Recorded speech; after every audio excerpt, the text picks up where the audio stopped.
Hi കൂട്ടുകാരെ, പുതിയൊരു വീഡിയോയിലേക്ക് എല്ലാവർക്കും സ്വാഗതം. അങ്ങനെ നന്ദിനിയെ ഗുണ്ടകൾ തട്ടിക്കൊണ്ടു പോയിരിക്കുകയാണല്ലോ. അങ്ങനെ സൂര്യക്ക വിളി വന്നിരിക്കുകയാണ്, ഈ ഒരു സംഭവം ഇനി വാങ്ങിയിട്ട് ഇന്ന നമ്പർ വണ്ടിയിൽ കയറൂ എന്നുള്ളത് കേട്ടോ. അങ്ങനെ അയാൾ എത്തുകയാണ്. നന്ദിനി എന്ന പേര് പറയുമ്പോൾ സൂര്യ ആ ബോക്സ് കയ്യിൽ നിന്ന് വാങ്ങുകയാണ് കേട്ടോ. അപ്പോൾ ആ സമയം കാണട്ടെ അവിടെ പോലീസ് ചെക്കിങ്ങിന് നിൽക്കുന്നത് കേട്ടോ. ഇതേ സമയം സൂര്യ ആണെങ്കിൽ പരാതി കൊടുത്തിട്ടുണ്ടല്ലോ. അപ്പോൾ അതുകൊണ്ട് തന്നെ പോലീസുകാർ സൂര്യയെ വിളിക്കുമ്പോൾ സൂര്യ പെട്ടെന്ന് ആ ഒരു ബോക്സ് എടുത്ത് അവിടെ ഒന്ന് ഓടുന്ന ഒരു രംഗമാണ് കേട്ടോ. ഇത് കാണുന്ന പോലീസിന് സംശയം തോന്നുകയാണ്, ഇവരെന്താ ഞങ്ങളെ കാണുമ്പോൾ ഓടുന്നു എന്നുള്ള സംശയം തോന്നുകയായിട്ട്. അങ്ങനെ പിന്നീട് ഒന്നും നോക്കില്ല, പോലീസുകാർ സൂര്യയുടെ പിറകെ ഓടുകയാണ്.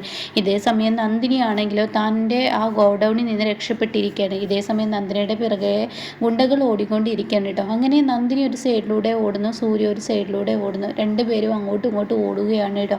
എന്നാൽ ഈ സമയം പിന്നീട് ഒരു വഴിയിൽ ഇങ്ങനെ ഒരു ലോറി കിടക്കുന്നുണ്ടാവും കേട്ടോ. അതിൽ കുറേ ഫർണിച്ചർ സാധനങ്ങൾ ഉണ്ടാവും. അപ്പോൾ അതിലോട്ട് സൂര്യ പെട്ടെന്ന് അങ്ങ് കയറണം. പോലീസുകാരുടെ ശ്രദ്ധയിൽ നിന്നും താൻ ഒളിക്കുകയാണ് കേട്ടോ. അപ്പോൾ അതിലൊരു ഫ്രിഡ്ജാണ് ഉണ്ടാവുക. ആ ഫ്രിഡ്ജ് ഒരു അലമാറയാണ് കേട്ടോ ഉണ്ടാവുക.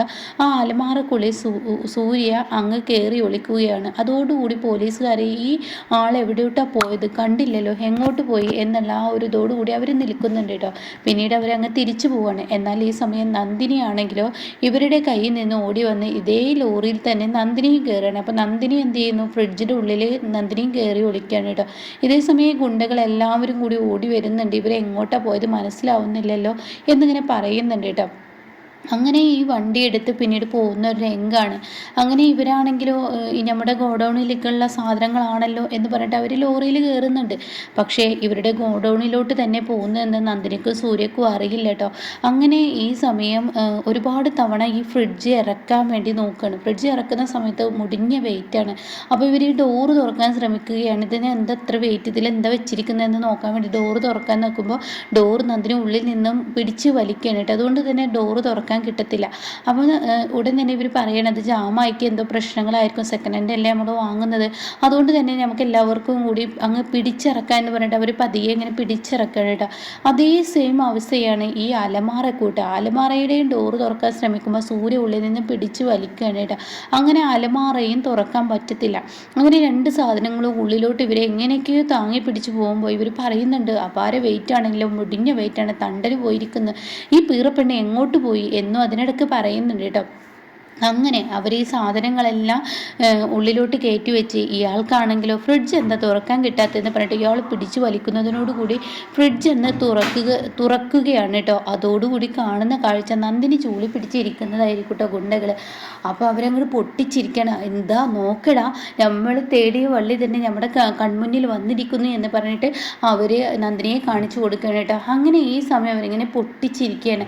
അപ്പോൾ അതിലൊരു ഗുണ്ട പറയണം, നമുക്ക് കിട്ടാനുള്ള ആ ലക്ഷക്കണക്കിന് കോടിക്കണക്കിന് ഇതെല്ലാം മയക്കുമരുന്നുണ്ടല്ലോ, അതാ ആ ചെറുക്കൻ്റെ, ഇവളെ രക്ഷിക്കാൻ പറ്റുന്ന ചെറുക്കൻ്റെ കയ്യിലല്ലേ, അവനൊന്ന് വിളിച്ചു നോക്കാം, അവനെ എടെത്തി എന്ന് അറിയാൻ വേണ്ടിയിട്ടാണ്. അപ്പോൾ സൂര്യയുടെ സംസാരങ്ങളൊക്കെ കേൾക്കുന്നുണ്ട്. പക്ഷെ നന്ദിനിയെ തട്ടിക്കൊണ്ടുപോയ ഗുണ്ടയാണെന്ന് സൂര്യക്ക് അറിയത്തില്ല കേട്ടോ, അൽമാറയുടെ ഉള്ളിലാണ്. അങ്ങനെ ഈ സമയം സൂര്യക്ക് വിളിച്ച് നോക്കുകയാണ്. സൂര്യക്ക് വിളിക്കുന്നതിനോടുകൂടി സൂര്യയുടെ ഫോൺ അടിക്കുന്ന ഇവരുടെ അടുത്ത് നിന്ന് തന്നെയാണ് കേട്ടോ. അപ്പോൾ ഇവർ പറയാണ്, അപ്പോൾ ഉടനെ തന്നെ എവിടെ നിന്ന് ഇപ്പോൾ ഫോൺ അടിക്കുന്നത്, അപ്പോൾ ഇവരോട് ചോദിക്കുന്നുണ്ട് നിങ്ങൾ ലൊക്കേഷൻ അയച്ചു കൊണ്ടാന്ന് പറയുന്നുണ്ട് കേട്ടോ. അപ്പോൾ അതേ സൂര്യ പറയുന്നത് ശരി ലൊക്കേഷൻ അയക്കാമെന്ന് പറയുന്നത്. അങ്ങനെ ഇവർ ലൊക്കേഷൻ അയക്കുമ്പോൾ സൂര്യ അത് ക്ലിക്ക് ചെയ്ത് നോക്കുമ്പോൾ കാണുന്ന കാഴ്ച താൻ ഇരിക്കുന്ന അതേ സൈറ്റിലാണ് ആ ലൊക്കേഷൻ കേട്ടോ. അപ്പോൾ സൂര്യ ആഹാ ഇവിടെയാണോ എന്ന് പറഞ്ഞിട്ട് സൂര്യ അലമാറ തുറക്കലും പിന്നീട് ഒരൊറ്റ അടി ഇവരെ അടിക്കുമ്പോൾ തൻ്റെ കൺമുന്നിൽ അത് നന്ദിനി നിൽക്കുന്നു കേട്ടോ. നന്ദിനിയെ കാണുന്ന സൂര്യ അങ്ങ് കെട്ടിപ്പിടിച്ച് തൻ്റെ നെഞ്ചോട് ചേർത്ത് പിടിക്കാൻ കേട്ടോ. എന്നിട്ട് നന്ദിനി എന്ന് പറഞ്ഞിട്ട് കവളയിലൊരു മൊത്തം നൽകാണ് കേട്ടോ. എന്നാൽ ഈ സമയം കണക്ക് കൂട്ടലുകളെല്ലാം ഇവരുടെ പിഴച്ചിരിക്കുകയാണ്. ഇവരാണെങ്കിലും ആകെ ഷോക്കോട് കൂടി നിൽക്കുകയാണ്. അപ്പോൾ ഈ ലൊക്കേഷൻ ഇതേതാണെന്ന് കാണുമ്പോഴേക്കും സൂര്യ വാട്സപ്പിലൂടെ പോലീസിന് വിവരം അറിയിക്കുകയാണ്. പെട്ടെന്ന് ടെക്സ്റ്റ് മെസ്സേജ് വിടുന്നുണ്ട്, വാട്സപ്പിലും വിടുന്നുണ്ട്. അങ്ങനെ ഈ മെസ്സേജ് പോലീസിനോട് ഇന്ന സൈറ്റിൽ ഞങ്ങളുണ്ട്, അവിടെ നന്ദിനിയുണ്ട്, ഞാനും ഉണ്ട് എന്നുള്ള വിവരം അറിയിക്കുന്നുണ്ട്. പക്ഷെ ഇതൊന്നും ഇവർക്ക് അറിയില്ല. അങ്ങനെ ഇവർ ഇടിച്ച് പരുവമാക്കാണ് സൂര്യ. അങ്ങനെ ഈ സമയം പോലീസ് അവിടെ എത്തുകയാണ്. അപ്പോഴേക്കും ഇവരെല്ലാവരെയും തൂക്കി പിടിച്ച് കൊണ്ടുപോവാണ്. പക്ഷേ ഇതിനൊക്കെ പിറകിൽ കളിച്ചത് അന്ന് ആ പലിശയുടെ കേസ് ഉണ്ടല്ലോ, അവിടെ ആ സ്ത്രീ ഉണ്ടല്ലോ, അവരാണ് കേട്ടോ ഇതിന് പിറകിൽ കളിച്ചത് എന്നുള്ള സത്യം ഇനി വരാനിരിക്കുന്നേ ഉള്ളൂ. അങ്ങനെ ഈ സമയം നന്ദിനിയെ കയ്യിൽ കിട്ടിയ സൂര്യക്ക് പറയാൻ വാക്കുകളില്ല കേട്ടോ. അങ്ങനെ സൂര്യ നന്ദിനിയെ കയ്യിൽ കിട്ടിയ ഉടൻ തന്നെ നന്ദിനിയുടെ 2 കവിളും തൻ്റെ കൈയിൻ്റെ ഉള്ളിൽ ഉള്ളനടിയിൽ വെച്ചിട്ട് നന്ദിനിയോട് ചോദിക്കും, നന്ദിനി നിനക്ക് കുഴപ്പമൊന്നുമില്ലല്ലോ, അവർ എന്നെ ഉപദ്രവിക്കുക അങ്ങനെ എന്തെങ്കിലും ചെയ്തോ? ഇല്ല, എനിക്കൊരു കുഴപ്പമില്ല സൂര്യ സാർ എന്ന് പറയണം. അപ്പോൾ ആ സമയം പറയണം, നന്ദിനി അതിലും വലിയൊരു കാര്യം നമുക്കുണ്ട്, പെട്ടെന്ന് നമുക്ക് നമ്മുടെ വീട്ടിലോട്ട് എത്തണം, ഡാഡി വലിയ ടെൻഷനിലായിരിക്കും, ഡാഡി ഈ പിറന്നാൾ കേക്ക് ഒരിക്കലും കട്ട് ചെയ്യില്ലെന്ന് പറഞ്ഞിട്ടുണ്ട്, മമ്മിയാണെങ്കിലും നീ വരൂ ഇല്ലേ എന്നുള്ള വിളിച്ചിരിക്കുകയാണ് എന്നെ, അതുകൊണ്ട് നമുക്ക് പെട്ടെന്ന് പോവാമെന്ന് പറയാം കേട്ടോ. ഇതേ സമയം യതീന്ദ്രനാണെങ്കിലോ ഈ 30ാം വാർഷികത്തിൻ്റെ കേക്ക് കട്ട് ചെയ്യുന്ന സമയം അടുത്തിരിക്കുന്നു. പത്മക്കും ഇന്ദ്രജിക്കും വേദക്കും പറയാൻ വാക്കുകളില്ല, അത്രയും സന്തോഷത്തോടു കൂടിയാണ് അവരിയ്ക്കുന്നത്. അങ്ങനെ ഈ സമയം ഉടൻ തന്നെ എന്താ നിങ്ങൾ നോക്കി നിൽക്കുന്ന മനുഷ്യ, നമ്മുടെ വെഡ്ഡിങ് അല്ലേ, വെഡ്ഡിങ്ങിൻ്റെ ആ ദിവസമല്ല, അത് ആഘോഷിക്കേണ്ട ദിവസമല്ലേ, കേക്ക് കട്ട് ചെയ്യേണ്ടേ, വരുമോ എന്ന് പറയാം കേട്ടോ. അപ്പോൾ ഈ സമയം അത് പിന്നെ സൂര്യയും നന്ദിനിയും നിങ്ങൾ എന്നെ കൊണ്ട് കടുങ്കൈ ചെയ്യിക്കേണ്ട, വെറുതെ നിങ്ങൾ എന്നെ ദേഷ്യം പിടിപ്പിക്കാൻ നിൽക്കണ്ട, സൂര്യ അവൻ്റെ ഇഷ്ടത്തിന് നടക്കുന്നവനാണ്, അവനെ കാക്കണ്ട, നമുക്ക് കേക്ക് കട്ട് ചെയ്യുക എന്ന് പറയാം കേട്ടോ. ആ സമയം പത്മ ആത്മഹത്യ ചെയ്യുമെന്ന് പേടിച്ചിട്ട് അവിടെ യതീന്ദ്രൻ വഴങ്ങി കൊടുക്കുകയാണ് പത്മക്ക് മുന്നിൽ. അങ്ങനെ കേക്ക് കട്ട് ചെയ്യാൻ കത്തിയെടുത്ത് യതീന്ദ്രൻ കേക്കിലോട്ട് കൈവെക്കുമ്പോൾ കാണാം കുറേ പടക്കം പൊട്ടുന്ന ഒരു സൗണ്ട് കേട്ടോ. ഇത് കേൾക്കുന്നതിനോടുകൂടി പത്മ ഇതെന്താ പെട്ടെന്നൊരു പടക്കം പൊട്ടൽ, ഇത് ആരുടെ ഏർപ്പാടാ, അടിപൊളി ആയിട്ടുണ്ടല്ലോ എന്ന് യതീന്ദ്രനോട് പറയുമ്പോൾ ഉടൻ തന്നെ ആ പടക്കങ്ങളെല്ലാം പൊട്ടിക്കഴിഞ്ഞതിന് ശേഷം ഇവർ കാണുന്ന കാഴ്ച സൂര്യ ആയിരിക്കട്ടോ. സൂര്യയെ കാണുന്ന യതീന്ദ്രൻ്റെ ഒരുപാട് സന്തോഷമാണ്.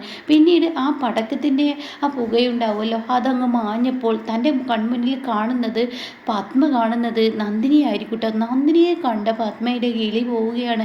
പത്മക്ക് അംഗീകരിക്കാൻ കഴിയുന്നില്ല. അത്രയും ഷോക്കോട് കൂടി പത്മ നിൽക്കുകയാണ് കേട്ടോ.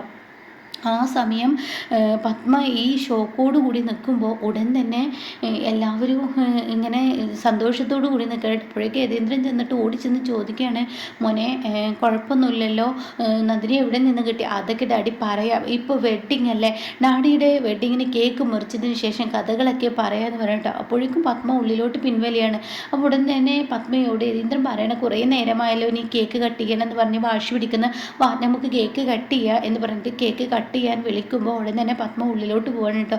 ഇതേ സമയം എന്താ പത്മ നിനക്കിപ്പോൾ കേക്ക് കട്ട് ചെയ്യണ്ടേ, എൻ്റെ സന്തോഷങ്ങളെല്ലാം ചത്തു. അത് കേട്ട ഉടൻ തന്നെ സൂര്യ പറയണേ, അവർക്കിപ്പോൾ നന്ദിനിയെ കൂട്ടി വന്നത് ഇഷ്ടപ്പെട്ടില്ല, ഡാഡി കേക്ക് കട്ട് ചെയ്യുമെന്ന് പറഞ്ഞിട്ട് അങ്ങനെ ഡാഡി കേക്ക് കട്ട് ചെയ്ത് തൻ്റെ പത്മയുടെ വായിലോട്ട് വെക്കുമ്പോൾ പത്മ മനസ്സോടെ തിന്നുമ്പോൾ ഉടൻ തന്നെ ഡാഡി എനിക്ക് ഡാഡി, നന്ദിനിക്ക് കൊടുക്ക് ഡാഡി. അങ്ങനെ യതീന്ദ്രൻ എല്ലാവർക്കും മുറിച്ച് കൊടുക്കണം കേട്ടോ.